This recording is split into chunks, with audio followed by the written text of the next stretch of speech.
새하늘 찬양대 찬양 감사합니다. 여러분 잠깐 눈을 감아 보시고 제가 여러분을 초청하고 싶은데 질문을 두 가지 한번 드려보려고 합니다. 눈 감아 보시고 제 질문에 한번 마음속으로 한번 답해 보십시오. 혹시 여러분 요즘에 잃어버린 게 있으십니까? 많이 있을 겁니다. 건강, 아니면 관계, 아니면 재정, 아니면 여러 가지 것들, 잃어버린 것이 참 많이 있죠.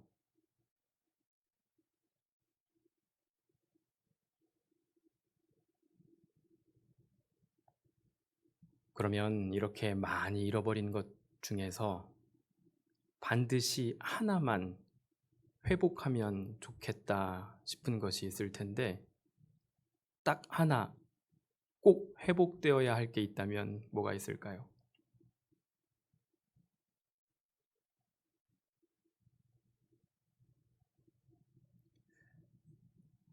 이제 눈을 뜨셔도 됩니다. 우리들의 삶 가운데 잃어버린 것들이 참 많이 있습니다. 건강, 또 자녀와의 관계, 부부간의 관계, 아니면 직장에서 친구들, 사람들 사이에서의 관계 뿐만 아니라 여러 측면에서 내 삶의 마음에 참 많이 잃어버린 것들이 있는데, 그 중에서 단 하나만 회복하라면 무엇을 회복하면 좋을까? 오늘은 본문 말씀을 중심으로 우리 가운데 반드시 회복하여야 할 것이 무엇인지에 대해서 하나님 말씀 생각해 보는 시간을 갖도록 하겠습니다. 그러기 위해 먼저 오늘 파워포인트를 보면서 함께 생각해 볼 텐데, 여러분 혹시 인간이란 무엇인가에 대해서 생각해 본 적 있으십니까? 사람이란 과연 어떤 존재일까요? 인간 존재는 과연 어떤 존재인가 생각할 때 빠뜨릴 수 없는 것이 있습니다. 우리 모두는 다 몸을 가지고 있다는 겁니다. 사람이면 다 몸을 갖고 있죠. 손, 팔, 다리, 몸통, 머리. 그래서 여러분, 우리 인간을 정의할 때 몸을 갖고 있는 존재이다 뿐만 아니라 몸과 더불어서 우리의 감각이 있죠. 청각도 있고요, 시각도 있고, 그리고 촉각도 있고, 미각도 있습니다. 여러분 지금 눈을 가지고 시각이 살아있기 때문에 여러분 강대상에 서 있는 잘생긴 목사도 볼 수 있는 겁니다. 뿐만 아니라 여러분 지금 음성도 들을 수 있고요, 음식을 드실 때 맛도 느낄 수 있습니다. 때때로 청각을 손실하신 분들은 시각이 발달되게 마련이고, 시각을 잃으신 분들은 청각이 더 발달돼서 감각으로 느끼며 살아갑니다. 우리가 살아가면서 얻어지는 모든 정보는 눈, 귀, 냄새, 촉각 등등을 통해서 우리 머리 가운데 정보가 들어오고, 그 정보가 옳은 건지 나쁜 건지, 해야 할 건지 하지 말아야 될 건지 분석하고 판단하고 선택하며 살아가는 것이 인간입니다. 따라서 인간이 어떤 존재인지 생각해 볼 때 몸을 가지고 있고, 그와 더불어서 감각이 있어서 내 삶에 들어오는, 내 만나는 사람들이 어떤 분이고 어떤 사람이고, 내가 공부하는 것이 무엇인지, 내가 지금 일하고 있는 무엇인지 판단하고 분석하고 생각하고 결정하면서 살아갈 수 있게 되는 거죠. 뿐만 아니라 사람은 관계적인 존재입니다. 혼자 살 수 없는 존재이죠. 혼자 살다 보면 너무 외로워서 내가 진짜 누구인지 모르고 사는 경우가 참 많이 있습니다. 관계를 통해서 내가 이런 존재이구나를 깨닫고 다시 새롭게 나를 세우며 살아갑니다. 뿐만 아니라 의식주조차도 나 혼자 해결할 수 없습니다. 우리가 먹는 음식, 밥, 그리고 우리가 살아가는 집, 모든 게 다 내가 혼자 스스로 할 수 없고 남의 도움을 받고, 또한 내가 남에게 도움을 주며 살아가는 존재가 인간일 수 있습니다. 그래서 인간은 모두 관계적인 존재이고 공동체 가운데 살아갈 수밖에 없는 존재입니다. 또 다음 그림을 보시면 우리 인간은 도구를 사용하는 존재이다라고 해서 호모 파베라고 정의하기도 합니다. 뿐만 아니라 인간은 호모 사피엔스, 그래서 생각하는 존재이다라고 이야기하곤 합니다. 또 인간은 호모 루덴스, 유희를 즐기는 인간. 우리들이 살면서 놀이가 참 중요하다고 합니다. 어린아이들은 어렸을 때부터 놀이를 통해서 감각을 배우고 훈련하고 관계를 형성한다고 합니다. 때때로 친구들과 함께 한강변을 걸으며 더 좋은 생각도 나누고 더 좋은 인생의 이야기를 나누는 가운데 내 삶을 돌아보게 되는 경우도 있습니다. 이처럼 인간은 누구인가? 라고 하는 질문에 여러 학문 분야에서 다양한 학명을 붙이며 인간은 이런 존재이다라고 이야기하곤 합니다. 그렇다면 우리 성경은 인간을 어떤 존재인가, 어떤 존재라고 인간을 정의하고 있는가? 오늘 우리가 함께 읽은 창세기 1장 26절에 이렇게 기록합니다. 다음 보시면 1장 26절 함께 읽어보도록 하겠습니다.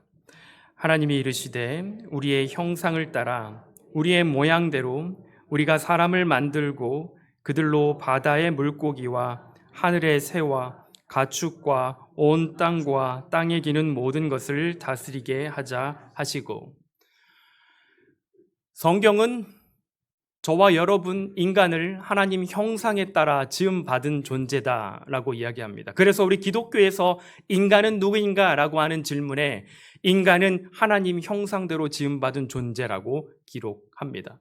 창세기 1장 26절에 하나님 형상을 따라 지음받았다라고 이야기합니다. 그래서 중국어 성경에서는 창세기 1장 26절 이렇게 이야기합니다. 형설, 아문요조죠. 아문적 형상.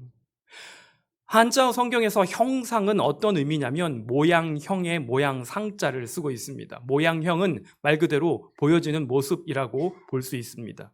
여러분, 우리가 하나님 형상에 따라 지음받았다는 것은 하나님의 모양대로 지음받았다라고 하는 것인데, 하나님의 기뻐하시는 모습, 하나님께서 슬퍼하시는 모습, 하나님께서 우리에게 보여준 인간의 웃음, 눈물 등등 여러 측면에서 생각할 수 있을 겁니다. 그런데 더 중요한 건 뒤에 모양상은 마찬가지로 보여지는 모양일 수 있지만 그 뒤에 쭉 따라가 보면 원리, 이치, 이성 등을 의미하는 겁니다. 따라서 우리가 하나님 형상대로 지음받았다라고 하는 것은 하나님의 보여지는 모습뿐만 아니라 보이지 않는 원리, 하나님의 뜻, 하나님의 이성, 하나님의 원리에 따라 우리도 지음받았고, 그래서 우리 안에 감히 유한한 인간이지만 그럼에도 불구하고 우리 안에 하나님 형상이 있고 그 형상에 따라 하나님의 원리가 우리들 가운데 내재되어 있고 우리들 가운데 함께하고 있다는 말씀이 되겠습니다. 그렇다면 하나님 형상 어떤 의미일까? 하나님 형상에는 어떤 뜻이 담겨져 있을까? 초대교회로부터 오늘날까지 많은 목회자들과 학자들이 하나님 형상은 어떤 의미인지에 대해서 많이 연구했고 이야기했습니다. 그러나 오늘 저는 세 가지로 생각해 보려고 합니다. 특별히 예수 그리스도께서 승천하시고 12 제자들로부터 각 지역에 흩어져서 처음 교회가 생겼고 그 다음 세대, 그 다음 세대, 다음 세대, 다음 세대가 이어지면서 오늘날까지 기독교 교회가 빛과 소금의 역할을 감당하며 살아갈 때 과연 우리 안에 있는 하나님 형상으로 지음받은 인간 존재는 어떤 존재인가에 대해서 생각하는 것은 굉장히 중요한 일이지 않을 수 없습니다. 그래서 오늘 저는 세 가지로 정리해 보려고 하는데, 하나님 형상을 지닌 인간 존재는 첫 번째, 이성이 있고 자유의지가 있고 사고할 수 있고 분석할 수 있는 지적인 존재가 될 수 있었다는 겁니다. 여러분 지금 여러분 머리로 생각하고 계시죠?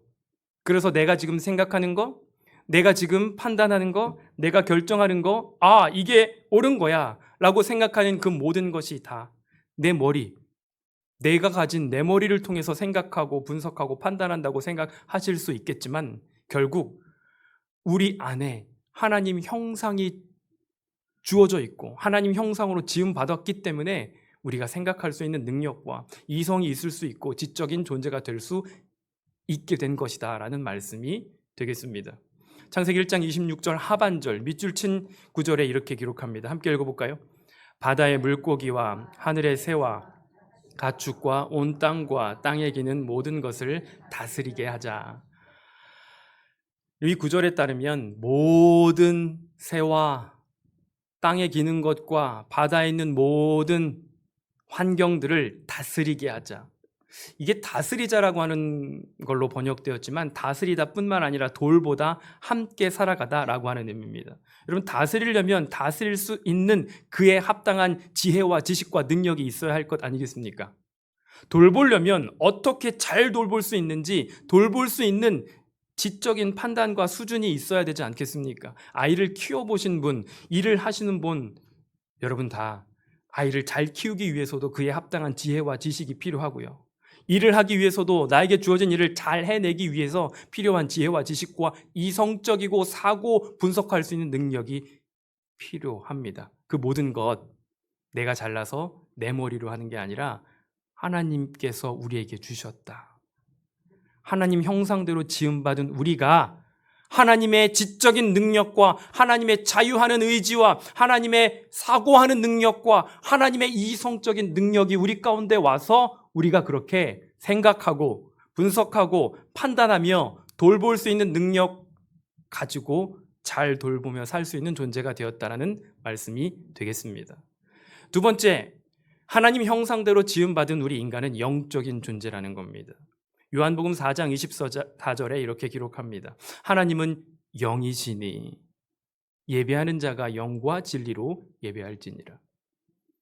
여러분, 우리가 영적인 예배 드릴 수 있는 이유, 우리가 비록 몸을 가지고 살아가는 존재이지만 보여지고 만져지는 몸 넘어 보이지 않는 하나님과 교통하며 교제하며 관계하며 살아갈 수 있는 이유가 바로 우리 안에 하나님 형상대로 만들어진 존재 속에 영적인 측면이 있기 때문이라는 말씀 되겠습니다.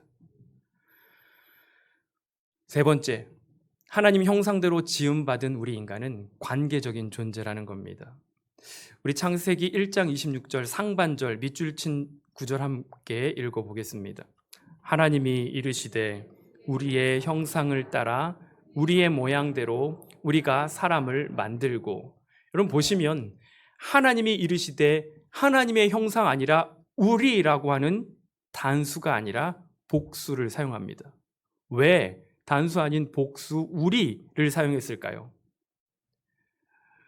몇몇 학자들은 이 우리라고 하는 복수형 단어를 통해 이것은 삼위일체 하나님을 의미하는 것이다 라고 추측하여 해석합니다. 저는 그것에 완전히 동의하진 않지만 적어도 우리라고 하는 복수형을 통해 성부, 성자, 성령, 이 세 위격이, 성부, 성자, 성령, 이 세 위격이 각각 독립적이지만 그럼에도 불구하고 하나를 이루는 관계를 형성하며 하나님께서 존재한다는 것을 보여주고자 하심이 아닐까. 그러면 여러분, 삼위일체 하나님이 뭔가 궁금하시죠? 제가 지난 학기에 삼위일체론이라고 하는 강의를 한 학기 했는데 한 학기에도 모자랍니다. 1년에도 모자라고요. 아마 오늘 삼위일체 하나님은 어떤 분인가 라고 하는 내용을 주제로 설교하려면 30시간도 모자랄 겁니다. 해서 삼위일체 하나님은 어떤 분인가는 나중에 담임 목사님께 들으십시오. 그런데 아주 간단히 말씀드리자면 창조주 하나님, 저와 여러분과 세상을 만드신 창조주 하나님이 우리를 위해 돌아가신 십자가에서 죽으셨다가 부활하신 예수 그리스도와 지금도 우리 눈에 보이지 않지만 감화, 감동, 역사하셔서 바른 길로 가게 하시고 깨달을 바를 깨닫게 하시고 생각할 바를 생각하게 하시고 사랑해야 할 존재를 사랑하게 하시는 그런 역사하시는 성령이, 성부, 성자, 성령이 아주 긴밀한 하나된 관계를 이루고 있다. 그리고 이것이 유대교와 달리 기독교의 하나님이다 를 의미하는 겁니다. 따라서 예수 그리스도의 십자가와 부활 사건을 통해 우리의 죄가 용서받지만 태초에 창조하셨던 그 하나님의 창조 원래 모습이 회복되고, 그리고 오늘도 지금도 감화, 감동, 역사하시는 성령으로 말미암아 창조를 회복하고 죄로부터 용서하시는 은혜가 지금도 계속해서 이어지고 있다. 이게 삼위일체 하나님의 관계 속에서 형성되는 창조와 구원과 섭리의 은혜라는 것입니다. 그러니까 여러분, 우리의 형상을 따라 지음받았어요. 하나님 형상이 우리 가운데 있다는 말씀은 삼위일체 하나님의 관계를 통해 하나를 이루는 하나님의 사랑의 속성이 우리 가운데 있다는 말씀이 되겠습니다. 따라서 여러분, 우리가 가정에서 자녀들과 부부 사이에, 교회에서, 직장에서 관계 맺을 수밖에 없는 존재인데 어떤 관계를 맺어야 할지는 분명히 추측하여 알 수 있지 않겠습니까?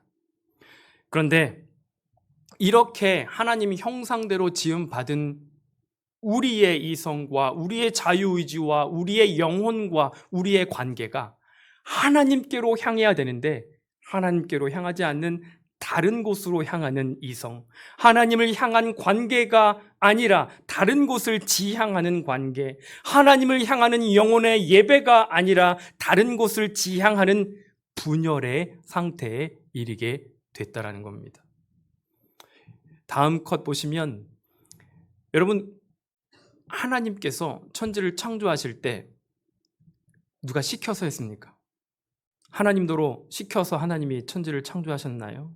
하나님께서 저와 여러분과 똑같은 인간이 되셔서 십자가를 지실 때 누가 시켜서 하지 않았죠. 하나님의 자유, 하나님께서 자유하는 의지를 통해 창조하셨고 십자가를 지셨고 지금도 우리 마음 가운데 감화 감동 역사하시는 겁니다. 하나님의 자유가 우리 가운데 하나님 형상을 통해 주어졌습니다.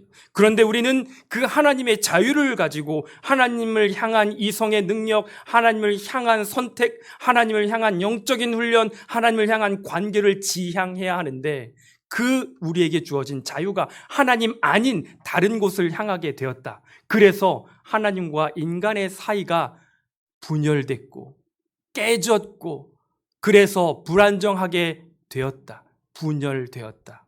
여러분, 그래서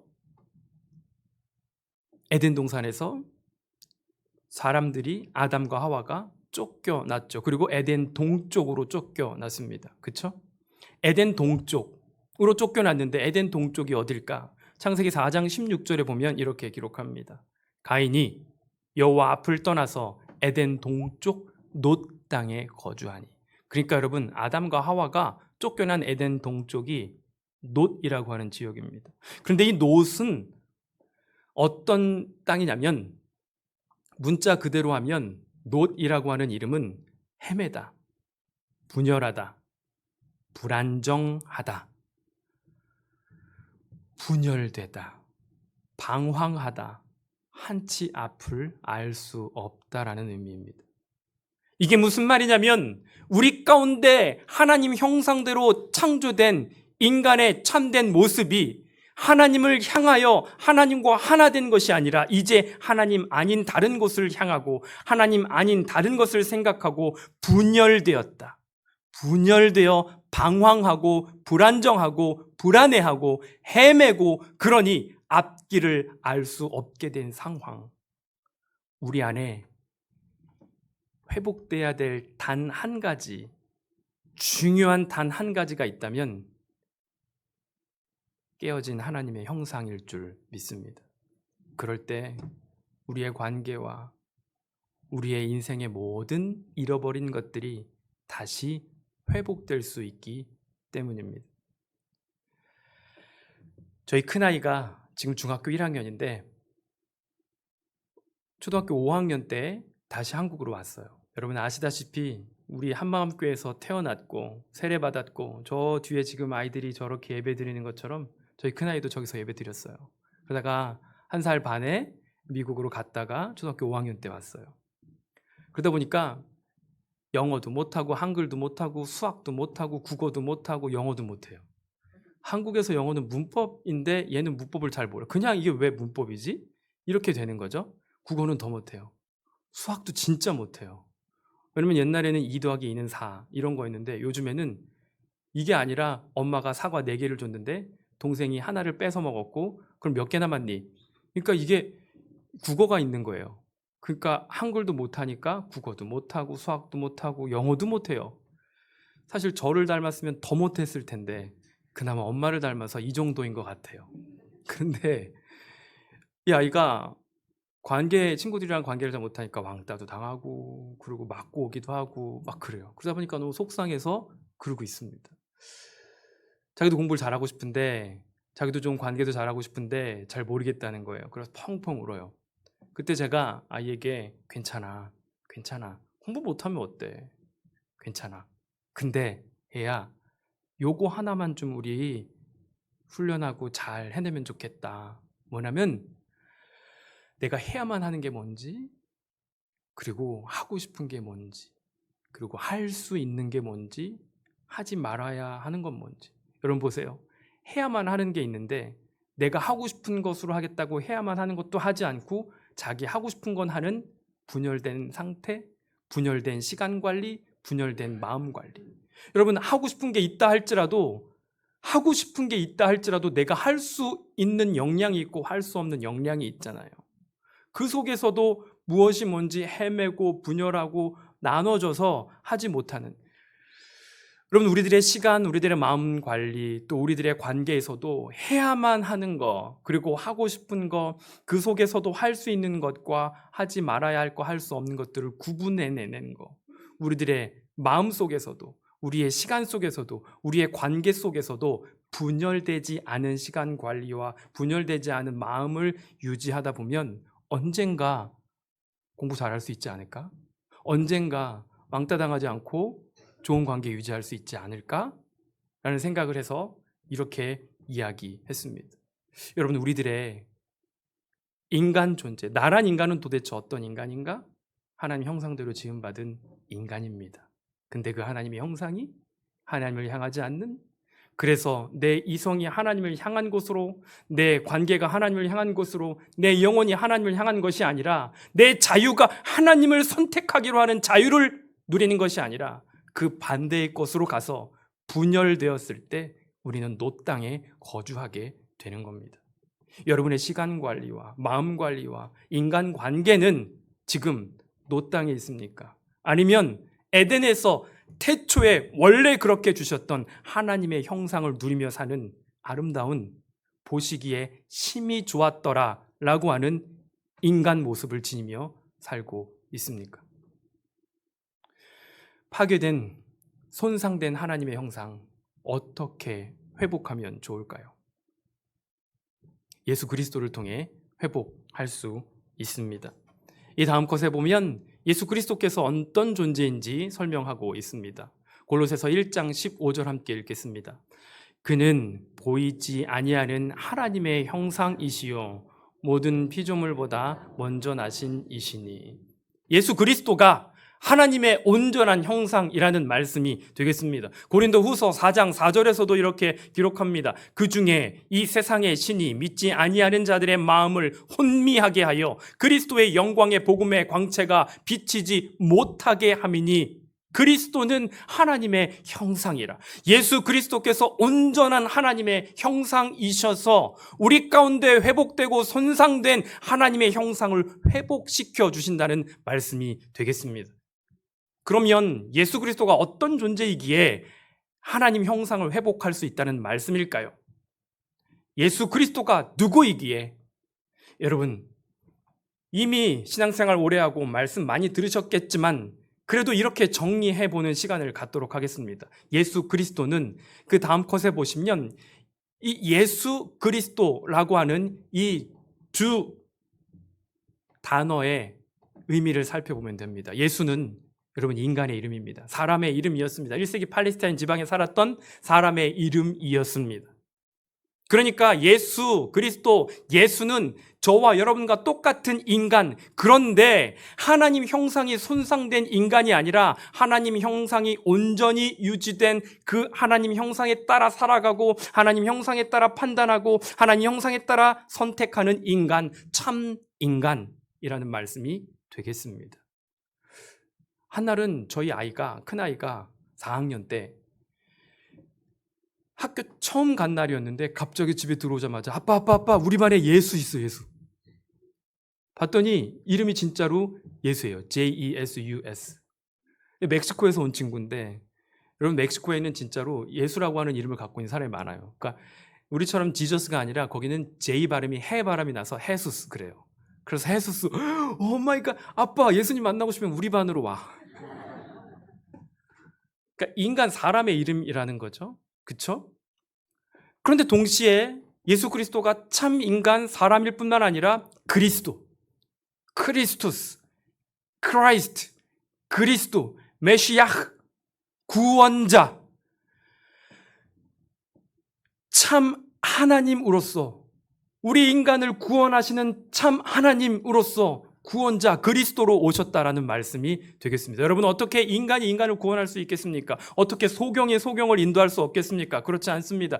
참 하나님으로 오셨고 동시에 참 인간으로 오셔서, 그러나 참 인간 되심과 참 하나님 되심이 분열하지 않고 분리되지 않고 나눠져 있지 않고 변형되지 않는 가운데 참 하나님 되심과 참 사람 되심이 온전히 연합한 존재 예수 그리스도, 이분을 통해 우리 안에 하나님의 형상이 회복됩니다. 왜냐하면 참 하나님이시기 때문에 인간 안에 있는 부족함과 나약함을 취해가시고 하나님의 것을 우리 가운데, 인간 가운데 채워주실 수 있는 존재이기 때문에 그렇습니다. 만약에 예수 그리스도가 하나님인데 인간처럼 왔다거나 아니면 인간인데 하나님처럼 되었다라고 하면 우리 가운데 하나님 형상을 온전히 회복할 수 없고, 또 우리 가운데 있는 죄와 연약함을 취해가거나 회복시키실 수 없습니다. 따라서 예수 그리스도는 누구이신가?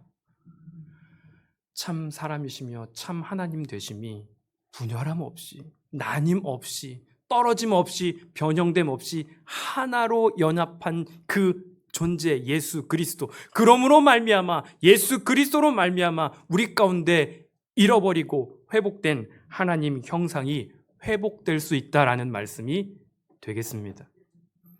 다음 그림을 보시면 이게 예수 그리스도가 누구인지에 대해서 설명해 놓은 그림입니다. 6세기에 그려진 이콘인데 성 캐서린 수도원에 있습니다. 이게 어디 있냐면 시내산에 있어요. 시내산 중턱에 성 캐서린 수도원이 있고 그 안에 걸려져 있는 그림입니다. 여러분 6세기니까 500년도에 그려진 이콘입니다. 500 몇 년도에 그려진 그림이에요. 근데 이 그림의 특징은 일직선으로 해서 좌와 우가 비대칭입니다. 수염 모습, 눈 모습, 눈썹, 손 말할 것도 없이 비대칭입니다. 그래서 그 다음 컷에 보시면 이걸 이렇게 표현할 수 있습니다. 왜 예수 그리스도를 이렇게 그렸을까? 참 하나님이시고 참 인간이신, 참 하나님이고 참 인간인 이 예수 그리스도가 나눠져 있지 않고 분열되지 않고 손상되지 않은 가운데 하나로 연합한 존재를 표현하기 위해서 이렇게 500년경에 예수 그리스도에 대해서 그려낸 그림입니다. 다음 컷에 보면 이게 볼 수 있어요. 사람의 눈이잖아요. 예수 그리스도의 눈을 보면 여러분과 저와 똑같은 사람의 눈을 묘사하고 있습니다. 그렇죠? 근데 여러분 이 눈은 우리의 눈과 좀 달라요. 왜냐면요, 사람의 눈은 빛이 있으면 그 빛에 반사된 그 모습을 보는 거예요. 빛이 없으면 볼 수가 없습니다. 그렇죠? 모든 눈은 빛이 있어야 볼 수 있고 그 빛이 반사된 것을 통해서 보는 겁니다. 그러니까 여러분 저를 보실 수 있는 게 빛이 있기 때문에 볼 수 있는 거예요. 그렇죠? 근데 제가 진짜 어떤 존재인지 나의 참된 모습은 알 수 없어요. 다만 빛에 비춰진 반사체를 통해 볼 뿐입니다. 사람은 물론이고 여러분의 삶 가운데서 경험하는 모든 사건이 다 그 사건 안에, 사건 이면에 담긴 참된 의미가 무언지는 그냥 몰라요. 왜냐하면 그냥 빛에 비춰진 모습만 볼 뿐입니다. 왜 그러냐면요, 우리 이상국 장로님하고 저하고 같이 마주 앉아 있으면 장로님 눈동자에 제 모습이 비춰지게 마련이에요. 그렇죠? 그래서 내 안에 네 있다, 뭐 이런 게 할 수 있는 거예요. 근데 여러분 예수 그리스도의 눈에는 반사체가 안 그려져 있습니다. 이 그때 당시에 미술 화법이 그래서 그렇겠죠? 아닙니다. 6세기에도 아주 정확하게 묘사한 그림들이 많이 있습니다. 그러나 예수 그리스도의 눈은 참 하나님의 눈이기 때문에 반사체 없이도 아니 예수 그리스도 그 자체가 참 빛이다. 빛으로 오신 예수 그리스도라고 하는 성경의 말씀대로 우리와 똑같은 사람의 눈이지만 참 빛 그 자체인 하나님의 눈으로 지금 바라보고 있는 것을 묘사하기 위해서 이렇게 그렸다라는 말씀이 되겠습니다. 여러분과 제 안에 하나님의 형상이 예수 그리스도를 통해 회복됩니다. 그렇다면 우리 이제 예수 그리스도의 눈으로 바라봐야 하지 않겠습니까? 지금 옆에 계신 분 바라보면서 인사합시다. 하나님 형상이 보입니다. 부부가 같이 오셨으면 여보 하나님 닮았어. 당신 하나님 닮았어. 하나님 형상이 보여. 저 뒤에 두 분이 인사 안 하셨어요. 다시 한번 보시면서 하나님 형상이 보입니다. 다시 인사해 보실까요? 당신 하나님 형상이세요. 하나님 형상입니다. 근데 여러분 보세요. 내가 상대를 통해서 하나님 형상을 볼 수 있어야 되겠죠? 근데 내가 하나님 형상임을 보여주기도 해야 됩니다. 내가 상대를 보면서 하나님 형상임을 깨닫고 느끼고 볼 수 있어야 함과 동시에 나도 하나님 형상임을, 내 안에 있는 하나님 형상을 보여주는 삶 되셔야 하지 않겠습니까? 끝으로 이야기 하나 하고 마치려고 합니다. 옛날에 동물원에 아주 유명한 고릴라가 있었습니다. 이 고릴라는 동물원 수입을 담당하는 아주 훌륭한 고릴라였습니다. 그런데 이 고릴라가 갑자기 병에 걸려 죽게 되었습니다. 동물원 원장은 발등에 불이 떨어졌습니다. 고릴라를 들어오려면 몇 개월 이상 시간이 필요한데 그 사이를 어떻게 메꿀 수 있을까? 고릴라 앞에 모여든 어린이들과 사람들 생각하면 도저히 그 몇 개월을 공백을 그냥 둘 수 없었습니다. 고릴라 가죽을 벗겨서 사람에게 씌우고 마치 고릴라인 양 묘기를 하게 하였습니다. 그 고릴라는 고릴라 우리에서 묘기도 부리고 진짜 고릴라인 것처럼 참 잘 행동하고 했습니다. 아이들 앞에 모여들고 아이들이 주는 바나나도 먹고 과자도 먹으면서 정말 고릴라인 것처럼 신용했습니다. 그러다 보니까 고무되어서 이 고릴라가 그냥 주는 것만 받아 먹었으면 좋았을 텐데 덤블링도 하고 높이 올라가서 막 그네를 뛰다가 글쎄 그만 옆에 사자우리로 떨어지게 되었습니다. 깜짝 놀란 고릴라는 고릴라 가죽을 벗으면서 사람 살려! 라고 하는 순간 사자가 고릴라에게 다가와 입 다물어 임마. 요즘처럼 취직하기 힘든 시간에 여러분 우리가 때때로 가면을 써야 될 때가 있습니다. 부부관계에서도 마찬가지고 아이들과의 관계에서도 마찬가지고 교회에서도 마찬가지입니다. 그렇지 않나요? 화나는 얼굴을 해서 아이들에게 다그치면 그 아이들이 바르게 선도되지 않습니다. 화가 치밀어 오르고 인상을 찡그릴 그럴 만한 충분한 이유와 사정이 있음에도 불구하고 그렇게 아이들을 선도하면 아이들 삐뚤어 나가기 일쑤입니다. 부부와의 관계도 마찬가지 아니겠습니까? 사람과의 관계에도 마찬가지 아니겠습니까? 만약에 우리들의 삶에서 반드시 가면을 써야 할 때가 있다면 써야 할 가면은 예수 그리스도이지 않을까요? 우리들의 삶 가운데 잃어버린 많은 것들이 있지만 반드시 꼭 회복되어야 할 것이 있다면 내 안에 하나님 형상인 줄 믿습니다. 예수 그리스도를 통해 하나님 형상이 회복되면 다른 사람에게 있는 하나님 형상을 볼 수 있고 내 안에 있는 하나님 형상도 보여줄 수 있기 때문입니다. 바라건대 우리 한마음교회 모든 성도들이 예수 그리스도의 이름으로 기도하고 예수 그리스도의 이름으로 찬양하고 예수 그리스도의 이름으로 함께 모여 예배 드릴 때 내 안에 하나님의 형상이 회복되고 우리 가정 가운데 하나님의 형상이 회복되고 우리 교회 가운데 하나님의 형상이 회복되어서 그 어떤 교회도 넘볼 수 없는 하나님이 찾으시는 바로 그 사람, 바로 그 교회 되시기를 주님의 이름으로 축원합니다. 기도하시겠습니다.